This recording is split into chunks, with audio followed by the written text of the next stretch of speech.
Hello friends, welcome to my channel. இன்னைக்கு இந்த வீடியோவில் நம்ம என்ன பார்க்க போகிறோம் அப்படின்னா திணை பொங்கல் தான் பார்க்க போகிறோம். ரொம்ப ஈஸியான ரொம்ப ஹெல்த்தியான ஒரு பிரேக்ஃபாஸ்ட் ரெசிபி இது. வெறும் 10 நிமிஷம் போது இது செய்கிறதுக்கு. வாங்க இது எப்படி பண்ணுறதுன்னு வீடியோவில் பார்க்கலாம்.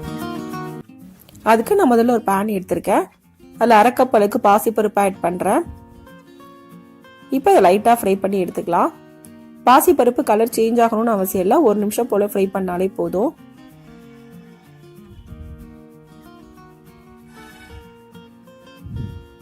இப்போ நல்லா ஃப்ரை ஆயிடுச்சு. இந்த அளவுக்கு ஃப்ரை ஆனதுக்கு அப்புறமா இதை குக்கர்ல ஆட் பண்ணிடலாம்.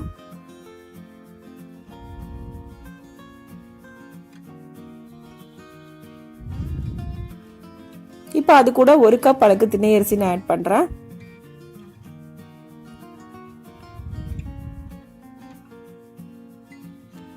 இப்போ தண்ணி ஊற்றி இதை ஒரு தடவை மட்டும் கழுவி எடுத்துக்கோங்க. இப்போ நான் அது கூட 4.5 கப் அளவுக்கு தண்ணி ஊத்துறேன். 1.5 கப் அளவுக்கு அரிசி பருப்பு எடுத்திருக்கேன். அதுக்கு 4.5 கப் அளவுக்கு தண்ணி ஊத்துறேன். நீங்க எவ்வளவு அரிசியும் பருப்பு எடுக்கிறீங்களோ அதுக்கேற்ற மாதிரி 3 மடங்கு தண்ணி ஊத்திக்கங்க. இப்ப தேவையான அளவுக்கு உப்பு சேர்த்துக்கலாம்.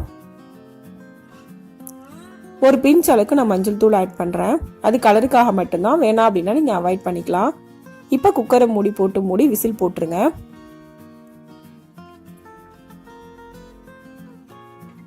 இப்போ குக்கர் அடுப்பில் வச்சு மீடியம் ஃப்ளேம்ல 2 to 3 விசில் வரைக்கும் நல்லா வேக வச்சுக்கலாம்.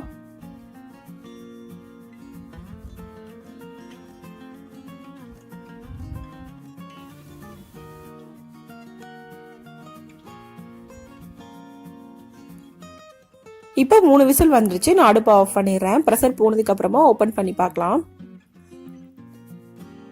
இப்போ ப்ரெஷர் ஃபுல்லா போனதுக்கு அப்புறமா நான் ஓபன் பண்ணி நல்லா மிக்ஸ் பண்ணி விட்டுக்கிறேன். பொங்கல் நல்லா குழைவாகணும், அந்த அளவுக்கு நல்லா மிக்ஸ் பண்ணி விட்டுக்கோங்க. இப்ப நல்லா மிக்ஸ் பண்ணியாச்சு. இப்ப நான் ஒரு பேன் எடுத்திருக்கேன். அதுல 3 ஸ்பூன் அளவுக்கு நெய் ஊத்துறேன்.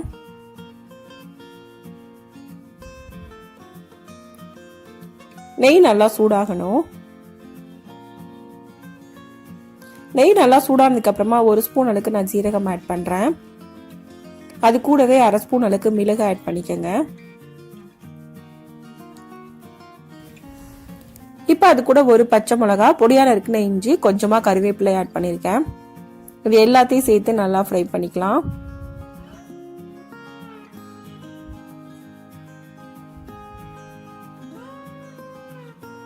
இப்போ ஒரு 10 முந்திரி நான் ஆட் பண்றேன். அதையும் சேர்த்து ஃப்ரை பண்ணிக்கலாம். இப்போ அது எல்லாத்தையும் பொங்கல்ல ஆட் பண்ணிருங்க.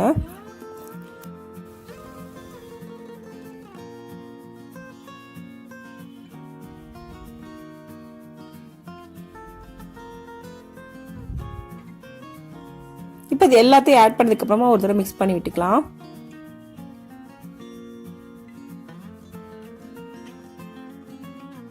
இப்போ நல்லா மிக்ஸ் பண்ணியாச்சு. இந்த அளவுக்கு மிக்ஸ் பண்ணா போதும்.